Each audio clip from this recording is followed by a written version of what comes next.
Assalamualaikum warahmatullahi wabarakatuh. Alhamdulillah, alhamdulillahi rabbil alamin. Assalatu wassalamu ala asrafil anbiya'i wal mursalin Sayyidina wa maulana Muhammadin.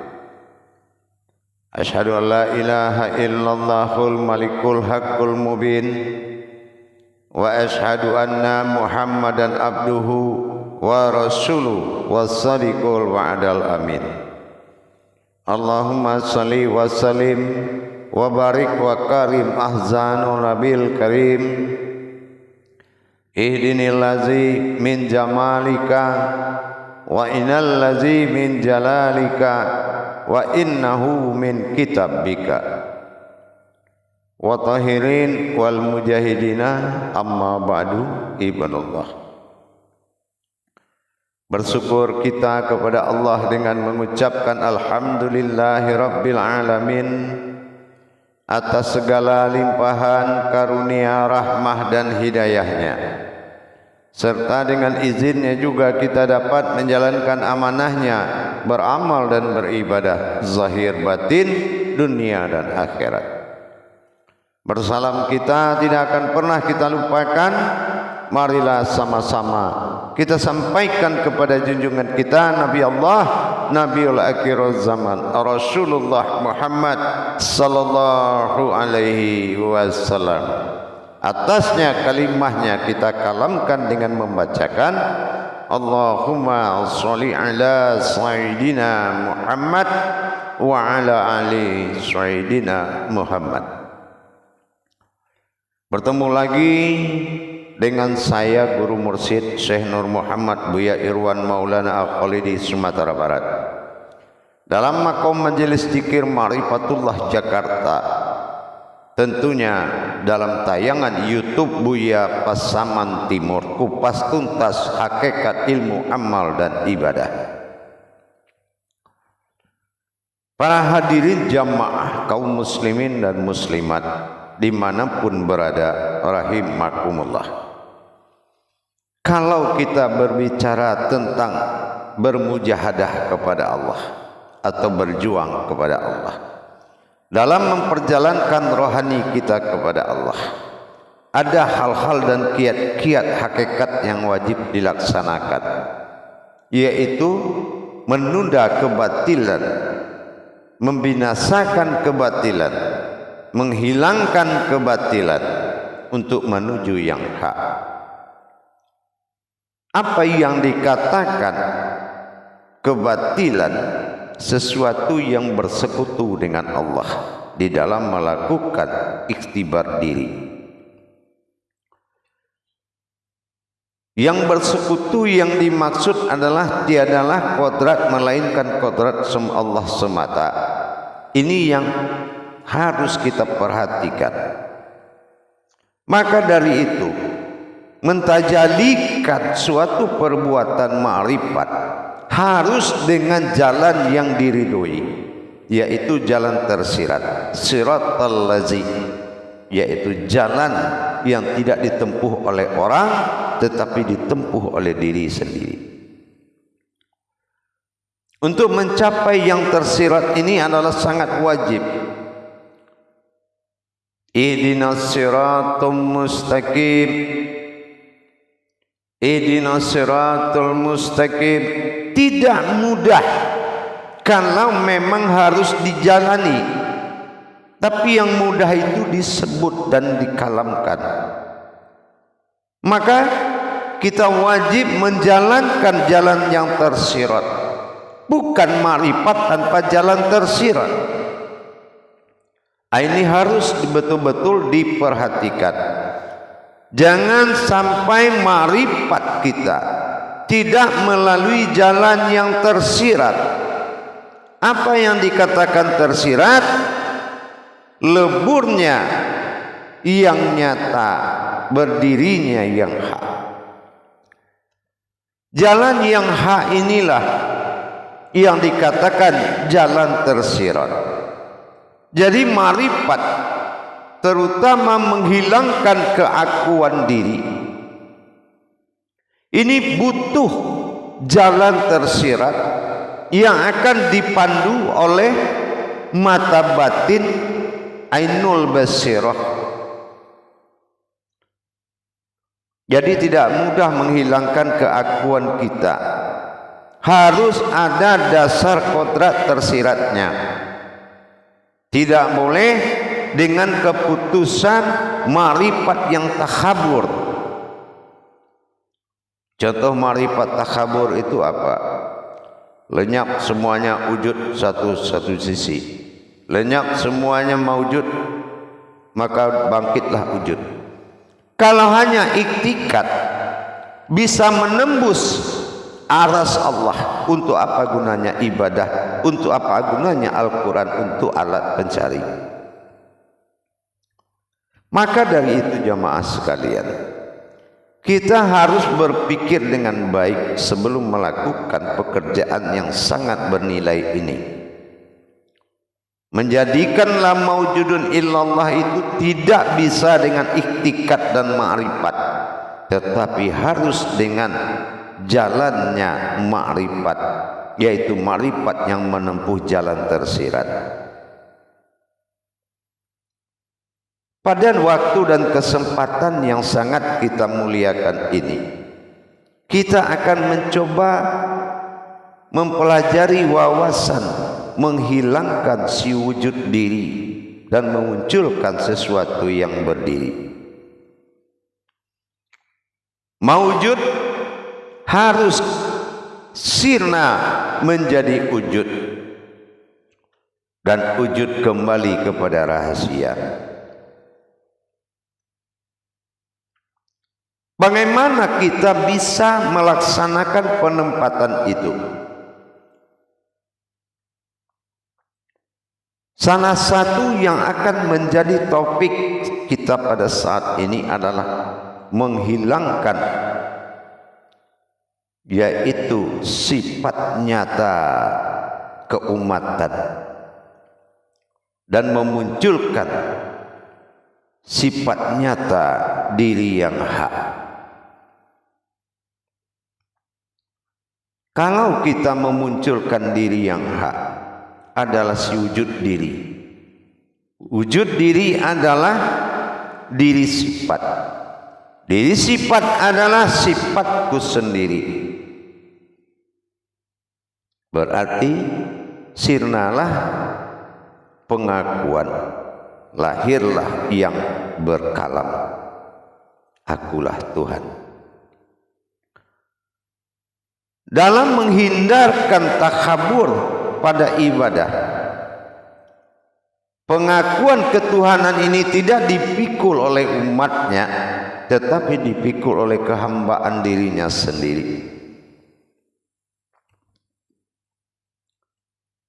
Tajalli seperti ini kita harus tahu jalan tersiratnya. Kita harus mengenal jalan tersirat menghilangkan keakuan diri tadi. Itulah yang akan dituntun oleh ma'rifat. Mata batin Allah melihat proses hakikat yang dilakukan oleh sebuah diri, munculnya sesuatu yang berdiri dalam diri.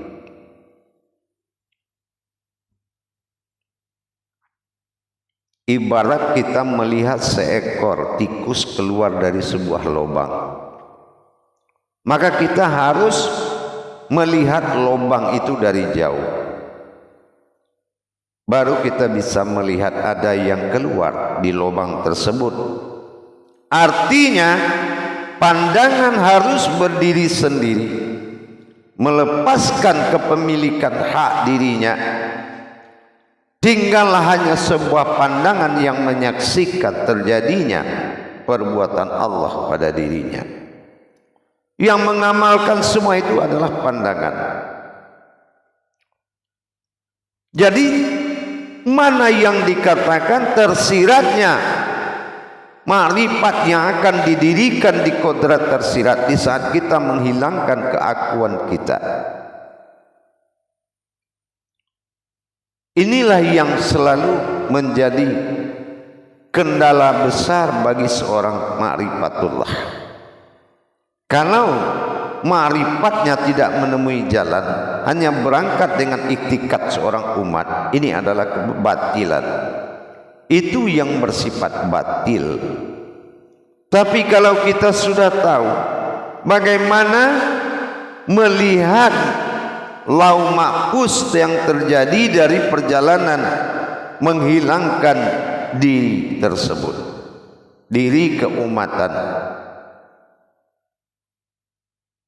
Apa yang dikatakan diri keumatan? Alam bergantung kepada nur, kodratnya jasad bagi diri. Semua hayat bergantung kepada zat rohani bagi diri. Semua batin yang memperlihatkan alam ini ada pada nyawa. Itu pun harus kita mengerti cara jalan tersiratnya. Bukan ma'rifat tanpa jalan tersirat. Ini harus benar-benar diperhatikan. Maka dari itu para hadirin dan jamaah semuanya, kita kembali mengingat sejarah atau jabariyah dari perjalanan inna lillahi pada sifat lau mahfuz yang bersifat kodrat ayat. Karena ayat menuju hayat, inilah ibadah, inilah amalan. Tapi kalau yang kodrat tidak menjadi ayat, bagaimana ayat bisa hidup tanpa hayat? Maka dia harus kembali kepada hayat.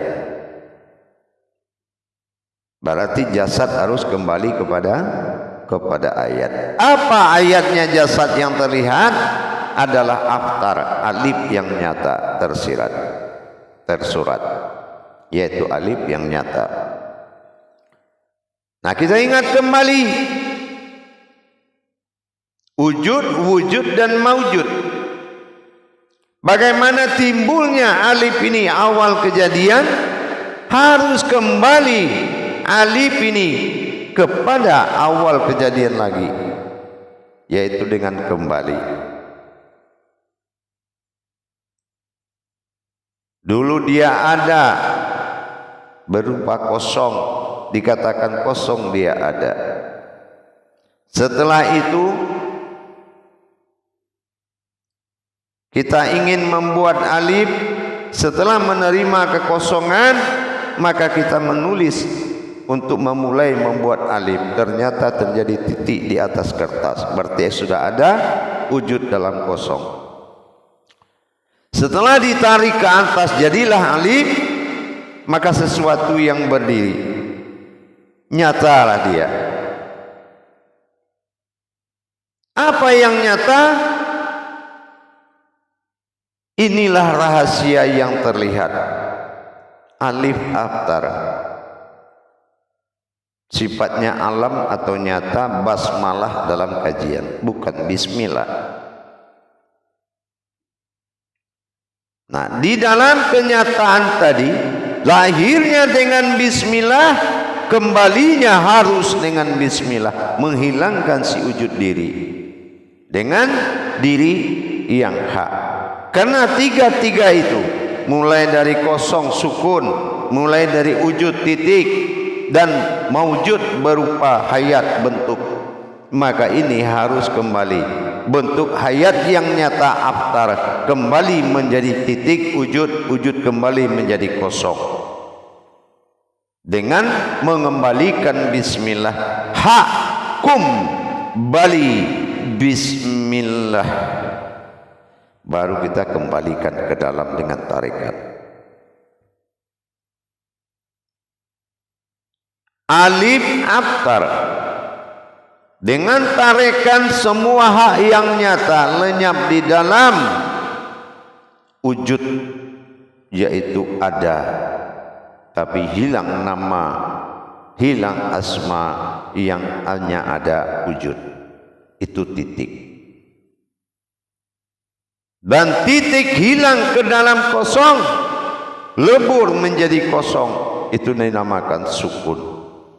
Karena sukun itu adalah diri yang tersirat yang disebut dengan kata ihsan. Kosong itu sudah menjadi diri yang sifat atau tersirat, dinamakan ihsan. Di dalam ihsan tadilah kita mendirikan sesuatu maujudullah, zat Allah, asal diriku jadi. Nah itu dia, zat Allah, asal diriku jadi, dengan kekuatan Al-Fatihah. Dipanggil oleh bi alaihim, muncullah ta'alaihim, yaitu diri aftar. Kalau menenggelamkan, aftar hilang, maka muncullah ba'dal. Itu yang dikatakan sifat diri batin. Kalau dia sudah hilang, disitulah kamu berdiri dalam keihsanan Allah. Dan disinilah kamu ingin menghadirkan zatnya Allah sebagai asal dirimu jadi sebagai hambanya. Maka akan muncul sebuah kodrat, yang mana kodrat itu adalah kodrat Allah semata, bukan dirimu. Jadi kiat dalam menghilangkan diri harus punya tersiratnya. Apa tersiratnya? Kembali aftar kepada ma'dal di jalan bilah. Kembali dia menjadi batinnya Allah. Itulah yang dikatakan ihsan. Di dalam kekosongan tadi sukun, itulah ihsan. Sukun itu ihsan, yaitu diri yang sifat atau dikatakan batin. Jadi kiat dari jalan tersirat menentukan kebenaran sebuah ma'rifat. Jangan sampai ma'rifat terjadi tidak berdasarkan jalan tersirat. Karena tujuan ma'rifat adalah memperjalankan di jalan tersirat, bukan menjadikan yang tidak ada menjadi ada. Itu tidak ada hak ma'rifat, karena ma'rifat adalah sebuah pandangan yang menyaksikan. Makanya butuh jalan tersirat. Begitu para hadirin dan jamaah di dalam kita menjalankan masa ma'rifatullah kepada Tuhan. Menjalankan masa ma'rifatullah kepada Tuhan ini dibutuhkan suatu kebenaran. Kebenaran sebuah ilmu dibutuhkan dalil. Kebenaran dalil sebuah wujud dibutuhkan wali. Wali itulah maujudullah yang akan memberikan amanah kepada semua umat. Hati-hati memperjalankan diri harus dengan ahli diri. Tanpa ahli diri, diri tidak akan bisa bergerak dan berjalan. Jamaah yang dirahmati Allah, kaum muslimin dan muslimat dimanapun berada, rahimakumullah. Selalulah kita mencari kebenaran dari apa yang ingin kita lakukan di jalan Allah. Jangan melakukan baru ingin mencari kebenaran, tapi carilah kebenarannya dulu, barulah kita melakukan. Ibarat sebuah berkata, berpikir dulu baru berkata. Jangan kita berkata baru berpikir. Begitu juga berma'rifat. Carilah jalan tersirat dulu, baru bisa ma'rifat dimunculkan.